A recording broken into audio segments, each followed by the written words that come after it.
कौन था वो राजा जो रावण को भी टैक्स देता था? हाँ दोस्तों, बड़ा रोचक विषय है कि रावण जिसके दरबार में इंद्र जैसे देवता बंदी बने हुए थे और जो शनि थे वो उल्टा लटके हुए थे और सभी देवता उसमें पहरेदारी करते थे, फिर भी ऐसा कौन सा राजा था जो उसको टैक्स देता था? दोस्तों आइए इसी पे चर्चा करते हैं। और आपको अगर जानकारी अच्छी लगे तो ज़रूर चैनल सब्सक्राइब करिएगा और वीडियो शेयर करिएगा। उस समय त्रेता काल में टैक्स लेने वाला जो राजा था वो रावण, उसको स्वयं टैक्स देने जाता था। दोस्तों ऐसा माना जाता है कि वो राजा जो है राजा जनक के पूर्वज थे। राजा होते हुए भी वो खेती किसानी करके अपना पेट भरते थे, ये उनकी खास बात थी। बिल्कुल सात्विक जीवन जीते थे और एक एक पैसा वो अपनी कमाई का खाते थे और राज्य का सारा पैसा वो राज्य में ही लगा देते थे। राज्य का पैसा लगाने के कारण उनको असीम शक्तियाँ प्राप्त हो गई थी। दोस्तों साधारण कपड़े पहनते थे, सादा भोजन करते थे। वो राजा कोई और नहीं, राजा चक्रवेण थे। एक बार राजा चक्रवेण के नगर में एक महान उत्सव का आयोजन हुआ। दोस्तों महान उत्सव के आयोजन में महिलाएं एकत्रित होती हैं और खूब अच्छे अच्छे कपड़े पहनती हैं, श्रृंगार करती हैं और बड़े बड़े उत्सव होते हैं।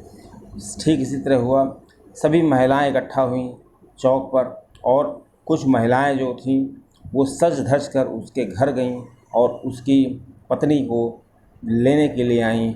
जब उसकी पत्नी उन महिलाओं से मिली तो उन महिलाओं ने कहा कि मैं तो बहुत सज धज कर आई हूँ, खूब गहने पहन के आए हूँ और तुम तो एक रानी हो। मैं तो सोच रही थी कि तुम्हारे पास तो हमसे भी कीमती गहने होंगे, लेकिन तुम तो एकदम साधारण घर वाली बनी हो, तुम्हारे पास क्या कोई गहने वहने नहीं हैं? तो वो जो रानी थी वो शर्मा गई और उसने कुछ न कहते हुए बिल्कुल शांत हो गई और बहुत दुखी हो गई।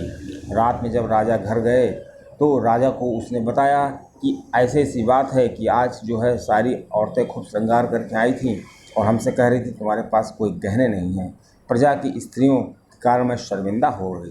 दोस्तों राजा ने कहा सब तो ठीक है, लेकिन मेरा धर्म पत्नी के लिए कुछ होता है, पत्नी को भी खुश करना है, इसलिए हमें कुछ करना होगा। दोस्तों इसलिए उसने अपने कुछ सेवकों को बुलाया और कहा कि जाओ लंका के राजा रावण से कह दो राजा चक्रवेण ने तुमसे कर के रूप में कुछ सोना मांगा है। दोस्तों जब वो दूत राजा रावण के पास गया तो रावण ने जब सुना कि हमसे कोई कर मांग रहा है तो कहा मूर्खों की कोई कमी नहीं है संसार में, लंकापति से कर मांग रहा है। दूत बोला आपको कर तो देना ही होगा, खुशी से दें तो खुशी से, नहीं तो राजा तो आपसे कर ले ही लेंगे। रावण का खून खोल गया। रावण ने कहा तू जो चाहे कर ले, मैं टैक्स नहीं दूंगा। दोस्तों लेकिन रावण को टेंशन तो हो ही गई थी। रात में जब वो मंदोदरी के कक्ष में गया तो मंदोदरी को बताया कि जिस रावण के यहाँ इंद्र पहरेदारी करते हैं, वायुदेव पानी भरते हैं, शनिदेव उल्टा लटके रहते हैं, भाग्य की देवी लक्ष्मी मसाला पीसती हैं और सूर्यदेव कहने पर रोशनी देते हैं, इंद्र बंधक बने हुए हैं, ऐसे प्रतापी राजा से एक राजा चक्रवेण जो है वो कर मांग रहा है। तो मंदोदरी ने कहा राजन आप चक्रवेण को नहीं जानते, अगर उसने कर मांगा है तो आपको उसे कर दे देना चाहिए, बहुत ही अच्छा राजा है। तो रावण ने कहा अच्छा। तो मंदोदरी ने कहा कि सुबह आप हमारे साथ चलिएगा। सुबह रावण जो है मंदोदरी के साथ छत पर गया जहाँ पर मंदोदरी जो है कबूतरों को दाना खिलाती थी। दोस्तों जब कबूतर दाना चुग रहे थे तो मंदोदरी ने कहा कि देखो तुम जानना चाहते हो कि चक्रवेण क्यों इतना प्रतापी है। उसने दाना चुग रहे कबूतरों से कहा कि रावण का आदेश है तुम लोग दाना मत चुगो, लेकिन कोई असर नहीं हुआ, कबूतर ही खाना खाते रहे, अपना दाना चुगते रहे। दोस्तों फिर मंदोदरी ने कहा राजा चक्रवेण का आदेश है कि तुम, उनकी सौगंध है, तुम लोग तुरंत खाना अपना दाना चुगना बंद कर दो। दोस्तों इतना कहना ही था कि सारे कबूतरों ने दाना चुगना बंद कर दिया। रावण ये देखकर हैरान पड़ गया। इस पर एक कबूतरी थी जो बहरी थी, उसने खाना चुगना नहीं बंद किया था, दाना चुगी जा रही थी क्योंकि वो बहरी थी, वो सुन नहीं पाई थी, लेकिन उसका सर धड़ से अलग हो गया। ऐसा देखकर रावण बहुत हतप्रभ हो गया लेकिन रावण ने मंदोदरी से कहा, ये तुम्हारी कोई माया है, मैं ऐसा नहीं मानता।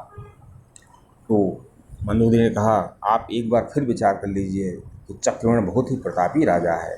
दोस्तों उसी दिन राजा जो है दरबार में गया, वहाँ दूत पहले से इंतज़ार कर रहा था। तो दूत ने राजा से कहा, राजन आपने क्या सोचा है, आप चक्कर दे रहे हैं या नहीं दे रहे हैं? तो रावण ने कहा, मैं कर नहीं दे सकता आपको, और जाके अपने राजा से कह देना कि रावण ने मना कर दिया है। तो ऐसे में दूत ने कहा कि आप हमारे साथ समुद्र के किनारे चलिए। दोस्तों जब रावण समुद्र के किनारे दूत के साथ गया तो वहाँ पर क्या हुआ कि उसने बालू का एक सुंदर समुद्र बनाया, और उस बालू के समुद्र से वो उसने कहा कि एक दीवार को कहा कि चक्रवण का आदेश है कि दीवार टूट जाए। दोस्तों वो दीवार टूट गई, और उसके बाद उसने कहा, उस जो बालू का जो बनाया था उसमें एक मुख्य द्वार भी था, और वो एकदम लंका की तरह था। उसने मुख्य द्वार से कहा, चक्रवण का आदेश है कि मुख्य द्वार टूट जाए। दोस्तों रावण देखता है कि उसका मुख्य द्वार टूट गया है। ऐसे में रावण बहुत हतप्रभ हो जाता है, और इस तरह उस दूत ने कहा, मैं आपकी पूरी लंका को तोड़ सकता हूँ अगर आपने कर देने से मना कर दिया। दोस्तों फिर रावण ने सोचा, चलो इसको थोड़ा सोना दे ही देते हैं। दोस्तों ऐसे में क्या हुआ कि रावण सोना लेकर के उसके यहाँ गया और चक्रवण राजा को दे दिया। ऐसे में चक्रवण की पत्नी को जब पता चला, उसको दूत ने सारी बात बताई कि लंकापति रावण ने टैक्स दे दिया है, तब चक्रवण की पत्नी को अपने पति का एहसास होता है कि ये सोना जिसके लिए वो ललायित थी वो कुछ नहीं है, उसका पति ही उसका सबसे बड़ा आभूषण है। क्योंकि उसके पति का इतना प्रताप है कि पशु पक्षी भी उसकी बात मान लेते हैं, तो इंसान की क्या औकात है। दोस्तों उस उत्सव के बाद उसने किसी उत्सव में या अपनी किसी भी इच्छा के लिए अपने पति से कुछ नहीं कहा। उस दोस्त समझ गई थी कि हमारा पति का अगर एक दाना भी हम खाते हैं तो बिल्कुल हमको स्वर्ग प्राप्त होगा, और हमें इस अपने पति की मेहनत की कमाई ही अच्छी रहेगी हमारे लिए, और जो दूसरों के लिया गया सोना और दूसरों के लिए गए आभूषण हमारे लिए बेकार हैं। ऐसे में जो राजा था वो काफ़ी प्रसन्न हो गया, और उसने अपने पति को जब संतुष्ट देखा तो उसने सोचा कि अच्छा हुआ कि मैंने राजा से टैक्स के रूप में कुछ मांग लिया था, नहीं तो हमारी पत्नी हमको कभी न समझ पाती। दोस्तों एक दिन ऐसा हुआ कि जो रावण था वो उसको लगातार कर देता रहता था, और रावण जानता था ये चीज़ कि अगर हम टैक्स देना बंद कर देंगे तो ये राजा चक्रवण हमको कभी का बर्बाद कर देगा। लेकिन राजा चक्रवण की वो एक मंशा नहीं थी कि उससे धन उगाही करे, उसको तो ज़रूरत थी। इस ज़रूरत के लिए उसने उससे सोना जो है लिया था, और दोस्तों उस सोने का उसने यूज़ किया, क्योंकि पत्नी की जो ज़रूरत होती है, पत्नी की इच्छा को पूरा करना पति का प्रथम धर्म होता है।